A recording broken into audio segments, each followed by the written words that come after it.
Hello and welcome to this special edition of Moneyline. My name is SizweNtsalubaGobodo. We're having candid conversations with captains of industry, going beyond the boardroom and finding out what makes them tick.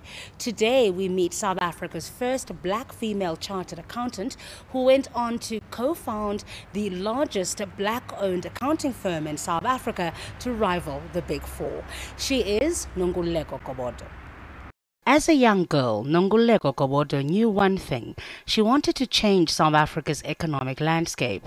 And having grown up surrounded by entrepreneurs, she knew that running her own business was the way to go.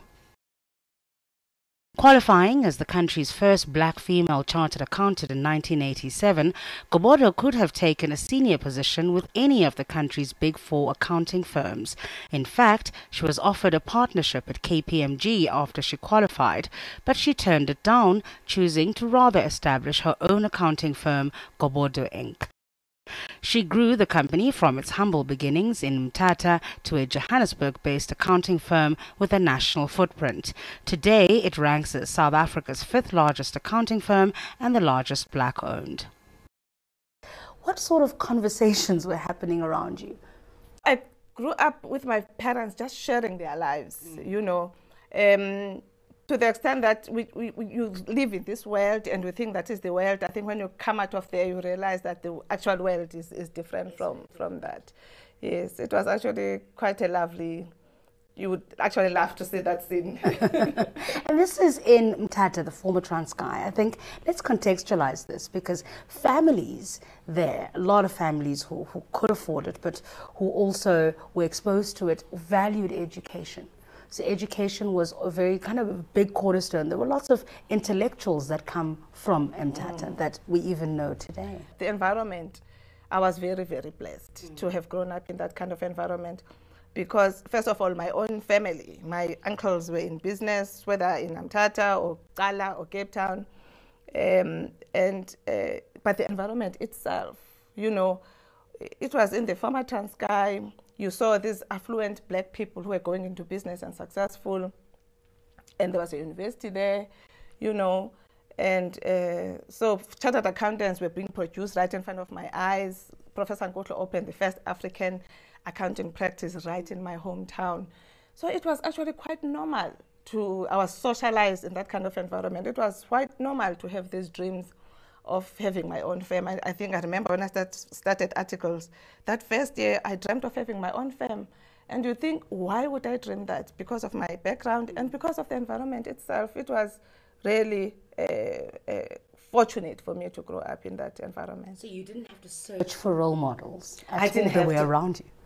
There were role models all around you. I mean, there were doctors, they were black. We were going to black doctors at that time. Okay, few, but there were those black doctors. I remember there was a guy who qualified as an engineer, and there were lawyers all around us. So it was very normal to think like that. But my father, also the interesting story is that he was very, intelligent and all of that. And his father was a teacher who then became a minister in the Anglican Church, was very serious about education. And my father, because he was like the bright one in the family, he was supposed to go to Fort Hare. He took a bus to Cape Town and never went to varsity. So he really regretted that. Yeah. So he emphasized education. There was no way you were going to escape with my dad, and there was no way you were going to just do some junior degree and finish there. Yeah. So how did you then get away with not going to do medicine after matric and deciding you're going to take a gap year? But I mean, I entertained this whole story of this medicine, and because I didn't have a dream of my own. So, I mean, when you don't have a dream of your own, you just listen to whatever your parents are saying. And fortunately, my mother, who was a nurse, they went into healthcare, later on. And so she was running these clinics in the rural areas. So one holiday, I just spent that holiday with her going to these clinics in the rural areas and listening to these people who were coming with this sickness. I looked at this and I thought, there is no way. Just God's grace. Yeah. There is no way I will do this. Listen to these stories. I have this backache. That's when I realized. When I look back now, I realized I'm just such a entrepreneur that medicine was really just not for me. Yeah. I don't have that soft heart that you need to have to go into medicine. So in that gap year, you were working as a bookkeeper Yes. in your father's panel beating shop. Yes. Tell us about that, and then the first time you met the first black accountant in South Africa, Wiseman Good. Interestingly enough, so I work here as a bookkeeper, and I just love this bookkeeping. And then I hear all these stories about chartered accountants, auditors, and their auditors, coming into my father's business. I actually never met Professor Nkuhlu until later on in life, but they were qualified black chartered accountants who were working with him, who I met those early years. So that's when I then got exposed to the world of accountancy, and then I told my dad, I know what I want to do. I'm very sorry, I don't want to be a doctor. But I mean, he embraced that. His question was, okay, this book BCom of yours, what is the highest qualification? I said, chartered accountant. He said, that's what you must do. He was actually he said, I want my children to be free thinkers. So there was no way that he was going to force me to do something that I didn't want to do. And studying, do you remember those university years? What was that like? I was actually quite blessed. I actually did a story with all these awards. And I think for the first time, I really just shared how I fell pregnant early in life. And that gap here, for instance, was that time. And so when I went to varsity, I was so focused. I knew I wanted to be a chartered accountant. I had this baby. I was married. For me, it was like, I just have to succeed. So my varsity years were all about seriousness, studying. And I regret the fact that I didn't enjoy, being a student, because I had responsibilities and I knew where I was going. Do you remember the day you graduated? Yeah, the first graduation, wow. I mean, you get your results and they say you've passed, starting with BCom now. And then that day of graduation is like a whole new thing.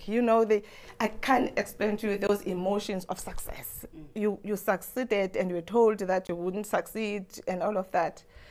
But the day I got my results for the CA qualification, I will never forget that one. Because we had this dream of becoming a chartered accountant. And we were told this thing is difficult. First of all, there were no black women who are chartered accountants. It's a male-dominated, white male-dominated industry.